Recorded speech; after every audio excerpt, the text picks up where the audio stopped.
गोविंदपुरम गांव में गायत्री और नंदन नाम के पति पत्नी रहते थे। वो दोनों लड्डू गोपाल के बहुत बड़े भक्त थे। उनकी शादी को 4 साल हो गए, लेकिन उन्हें कोई औलाद नहीं थी। नंदन गांव के जमींदार के खेतों में काम करता था। नंदन के काम पर जाने के बाद गायत्री अपने लड्डू गोपाल को नहलाती, कपड़े पहनाती और उनके लिए भोग बनाकर उन्हें खिलाती। ये लो, मैंने अपने हाथों से आपके लिए खीर बनाई है, और ये देखो माखन भी है। मेरे लल्ला को पसंद है ना, खाओ। गायत्री जो भी लड्डू गोपाल को खिलाती वो खुशी खुशी खा लेते। लड्डू गोपाल, अब मेरी सूनी गोद भर के सचमुच मेरे गर्भ से जन्म लेकर मेरी गोद भर दो ना, और समाज जो मुझ पर बांझ का कलंक लगाता है उसे हटा दो। शाम को नंदन काम से लौट आता है। ये लो गायत्री, कल हमारे लड्डू गोपाल को इन लड्डुओं का भोग लगाना, इन्हें बहुत पसंद है ना। उन दोनों की भक्ति देख लड्डू गोपाल ने उन्हें आशीर्वाद दिया और ठीक 9 महीने बाद गायत्री ने एक बेटे को जन्म दिया। दोनों ने उसका नाम कान्हा रखा। अब वो पहले से भी ज्यादा लड्डू गोपाल का ध्यान रखने लगे, साथ ही अपने बेटे कान्हा पर भी खूब ध्यान देते। धीरे धीरे कान्हा 6 साल का हुआ तो वो देखता है कि उसके माता पिता लड्डू गोपाल की खूब सेवा करते। एक रोज उसने अपनी माँ से पूछा, माँ, ये कौन है जिनकी आप इतनी सेवा करती हो? बेटा, ये तेरा बड़ा भाई है। जैसे तू मेरा बेटा है वैसे ही ये भी मेरे बेटे हैं। तो क्या मैं अपने भाई के साथ खेल सकता हूँ? हाँ हाँ, जरूर। अब कान्हा हर वक्त लड्डू गोपाल के साथ खेलता और उन्हें अपने साथ ही सुलाता। कुछ दिनों बाद नंदन ने कान्हा का एडमिशन एक स्कूल में करवा दिया। बाबा, मैं लड्डू गोपाल को भी अपने साथ ले जा रहा हूँ, ये भी तो पढ़ाई करेंगे। नहीं बेटा, ये पहले से ही बहुत ज्ञानी और बुद्धिमान है। लेकिन कान्हा का पढ़ाई में बिल्कुल भी मन नहीं लगता। गायत्री लड्डू गोपाल से प्रार्थना करती है, हे लड्डू गोपाल, मेरे कान्हा की पढ़ाई में मदद करो। फिर एक रोज लड्डू गोपाल एक बच्चे का भेष बदलकर राधा के साथ आए और कान्हा से मिले। मेरा पढ़ने का बहुत मन करता है, क्या तुम हम दोनों को भी अपने साथ स्कूल ले चलोगे? तुम कौन हो? मेरा नाम गोपाल है, यहीं पास के ही गांव में रहता हूँ, और ये मेरी दोस्त राधा है। मैं तुम्हें अपने साथ स्कूल तो नहीं ले जा सकता, लेकिन मेरा पढ़ाई में मन नहीं लगता, तो क्या तुम मेरी जगह स्कूल चले जाओगे? ठीक है, लेकिन ये बात किसी को पता नहीं चलनी चाहिए। ठीक है। गोपाल ने चुटकी बजाते ही कान्हा का रूप ले लिया और कान्हा का बैग लेकर लड्डू गोपाल स्कूल चल दिए। साथ ही राधा भी स्कूल स्टूडेंट बनकर उनके साथ चल दी। सारा दिन उन्होंने खूब मन लगाकर पढ़ाई की। साथ ही लंच टाइम पर लंच करते और दूसरे बच्चों के साथ खेलते और उनकी पढ़ाई में भी खूब मदद करते। शाम को जब वो दोनों स्कूल से लौटे तो उन्होंने जो भी स्कूल में पढ़ा था वो सब कान्हा को बहुत ही अच्छे से समझाया। कान्हा को सब अच्छे से समझ आ गया। अब ये सिलसिला रोज चलता रहा। कान्हा अब बस परीक्षा देने ही स्कूल जाता। वो हमेशा अव्वल आता। अब कान्हा बड़ा हो गया और उसकी पढ़ाई की तरफ लगन देख उसके माता पिता ने आगे की पढ़ाई के लिए शहर भेजने की सोची। अब हम अपने कान्हा को आगे की पढ़ाई के लिए शहर भेजेंगे। उन्होंने कान्हा को शहर भेज दिया, लेकिन उसे वहाँ लड्डू गोपाल और राधा की याद सताने लगी। तभी दोनों वहाँ प्रकट हुए। तुम दोनों यहाँ? तुम यहाँ कैसे? मैं तो हर जगह तुम्हारे साथ हूँ। सच सच बताओ गोपाल, आखिर कौन हो तुम? मैं वही हूँ जिसकी याद में तुम पढ़ते नहीं थे, यानी कि तुम्हारा भाई लड्डू गोपाल, और ये है मेरी राधा रानी। इतना कहते ही लड्डू गोपाल और राधा अपने असली रूप में आ गए। मैं धन्य हो गया प्रभु। अब कान्हा ने खूब मन लगाकर आगे की पढ़ाई की। लड्डू गोपाल और राधा पढ़ाई में अब भी उसकी मदद करते थे।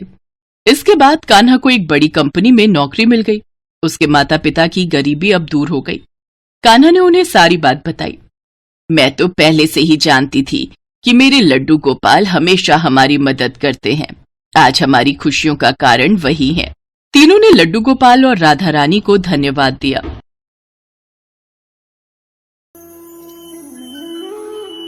हरिपुर गांव में चंदू नाम का एक दूध वाला अपनी पत्नी शांति और बेटी सुनैना के साथ रहता था। शांति स्वभाव से बहुत ही कंजूस थी। वो कभी भी किसी को 1 रुपया भी दान में नहीं देती थी। ओ सुनैना, ये दूध का भरा गिलास किसे देने जा रही है?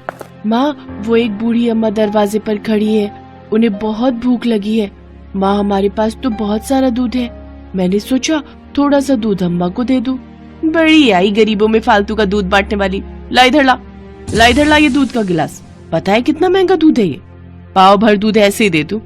और ये सब छोड़, तू जाकर ये मक्खन गांव में बेच कर आ। सुबह दूध बेचने गई तो मेरे पैरों में अभी तक दर्द हो रहा है। और कभी कोई कहे कि मक्खन के पैसे तेरे बापू को देंगे तो तू साफ बोल देना कि ये हिसाब अलग है और तेरे बापू अभी 8-10 दिन बाद ही शहर से लौटेंगे, तब तक इंतजार थोड़ी करेंगे।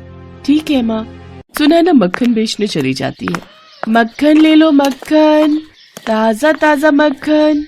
अरे सुनैना बेटी, आज तू मक्खन बेचने आई है? सुबह दूध शांति दे गई थी। तेरे बापू घर पर नहीं है क्या? हाँ काकी, बापू कुछ दिनों के लिए शहर गए हैं। माँ सुबह दूध बेचने आई थी पर उनके पैरों में दर्द था, इसलिए अब मैं मक्खन बेचने निकली हूँ। अच्छा, ला 1 किलो मक्खन कर दे। और फिर इसी तरह सुनैना गांव में मक्खन बेचकर घर लौटी। उसके पास बहुत सारे पैसे थे। ये देखकर शांति खुश हो गई। अरे वाह, सुबह दूध की भी अच्छी कमाई हो गई और अब साथ ही साथ मक्खन भी बहुत अच्छे दामों में बिक गया। माँ, जब तक बापू नहीं आते तब तक मैं मक्खन बेच आऊंगी, इससे तुम्हें आराम मिलेगा। ठीक है, पर मक्खन अच्छे दामों में बेचना ताकि हमारी अच्छी कमाई हो। अब सुनैना रोज मक्खन बेचने जाने लगी। एक दिन सुनैना मक्खन बेचने जा रही थी। रास्ते में राधा कृष्ण मंदिर पड़ा।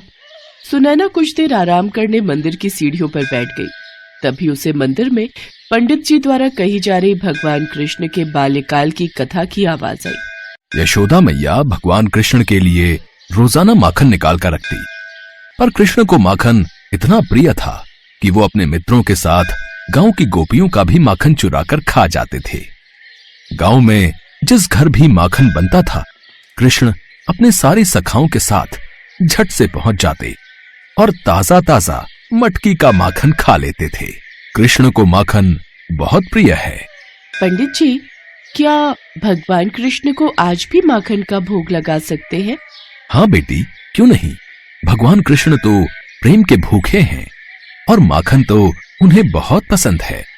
पर गांव के लोग केवल जन्माष्टमी पर ही भगवान कृष्ण को माखन खिलाते हैं, और दिनों में कोई माखन नहीं लाता। पंडित जी चिंता मत कीजिए, अब मैं रोजाना कृष्ण के लिए माखन लेकर आऊंगी। ये लीजिए पंडित जी, मेरे पास बहुत सारा माखन है और इसमें से थोड़ा सा भगवान कृष्ण को खिला दीजिए। जीती रहो बेटी, खुश रहो। अब सुनैना रोजाना ही जब मक्खन बेचने जाती तो थोड़ा माखन भगवान कृष्ण के लिए निकालती और उसके बाद बचा हुआ माखन बेच देती। माँ, ये लो आज के माखन के पैसे। क्या बात है सुनैना, आजकल तू माखन के बहुत कम पैसे दे रही है, कहीं तू पैसों को खर्च तो नहीं कर देती? नहीं माँ, मैं तो सारा माखन बेच कर आती हूँ। वो तो लग रहा है गाय भैंस दूध पतला दे रही है, इसी कारण माखन कम निकलता है। कुछ तो गड़बड़ है, मुझे इसका पीछा करना होगा। जरूर सुनैना मेरे से झूठ बोल रही है। शांति सुनैना का पीछा करती है। सुनैना मंदिर के आगे जैसे ही रुकती है, शांति उसका हाथ पकड़ लेती है। ये तू मंदिर में कहाँ जा रही है? मैं तुझे माखन बेचने के लिए भेजती हूँ या खेलने के लिए?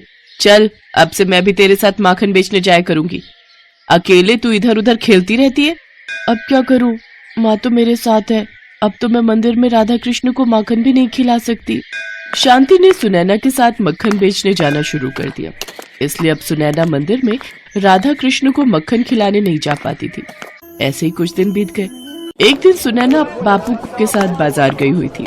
तभी पीछे से बहुत ही सुंदर सलोने 2 बच्चे शांति के पास आए। मेरा नाम राधा है और इसका नाम कृष्ण है। हम दोनों मंदिर में रहते हैं। तो मैं क्या करूं? यहाँ क्यों आए हो? सुनैना हम दोनों को रोज माखन खिलाने मंदिर आती है, पर कुछ दिनों से वो नहीं आ रही थी, इसलिए हम दोनों खुद ही आ गए। हाँ, मैंने तो बहुत दिनों से माखन खाया ही नहीं। अच्छा, तो तुमने सुनैना को माखन के पैसे दिए थे?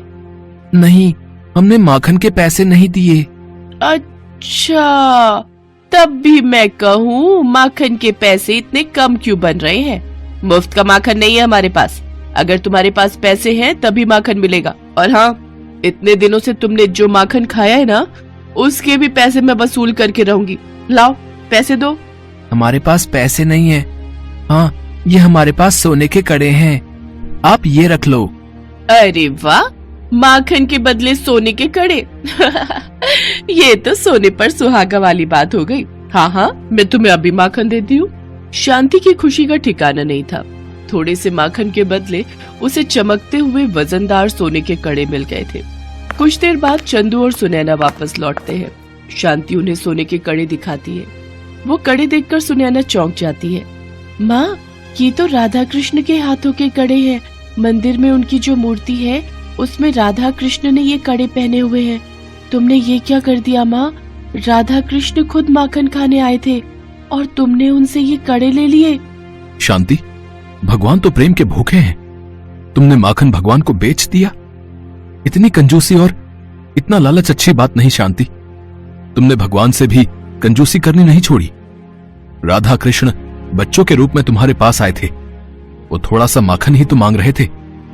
बहुत गलत किया तुमने शांति, बहुत गलत। वो तो भगवान थे। किसी साधारण बच्चे के साथ भी तुम्हें ऐसा व्यवहार नहीं करना चाहिए। बच्चे भी भगवान का रूप होते हैं। मैंने ये क्या कर दिया? मैंने राधा कृष्ण को माखन बेच दिया, जबकि मैं जानती थी इस सोने के कड़े के दाम ज्यादा है। मैंने उन्हें साधारण बच्चे समझकर लूट लिया। हे भगवान, मुझे क्षमा कर दो, मुझसे पाप हो गया। सुनैना, सुनैना, चल बेटी, मंदिर ले चल। मैं राधा कृष्ण से क्षमा मांगकर उनके हाथों में खुद ये कड़े पहनाऊंगी। शांति चंदू और सुनैना के साथ राधा कृष्ण मंदिर में जाती है। वो देखती है राधा कृष्ण के हाथ खाली हैं। उनके हाथों में कड़े नहीं हैं। उसकी आंखों से आंसू छलकने लगते हैं। वो रोती रोती राधा कृष्ण के हाथों में कड़े पहनाती है। मेरी भूल क्षमा कर दो भगवान, मुझसे गलती हो गई, मुझे दर्शन दो। हे राधा कृष्ण, मुझे दर्शन दो। शांति की प्रार्थना पर राधा कृष्ण उसे दर्शन देते हैं। शांति, चंदू और सुनैना तीनों राधा कृष्ण के सामने शीश झुकाकर खड़े थे। राधा कृष्ण उन्हें आशीर्वाद देकर अंतर्ध्यान हो जाते हैं। उस दिन से शांति ने कंजूसी करना छोड़ दिया। शांति अपनी बेटी सुनैना के साथ रोजाना माखन का पहला भोग राधा कृष्ण को ही लगाती थी। उसके पश्चात ही वो माखन बेचा करती थी। शांति ने गरीब और मजबूर लोगों की भी सहायता करनी शुरू कर दी थी और अब वो दान पुण्य किया करती थी।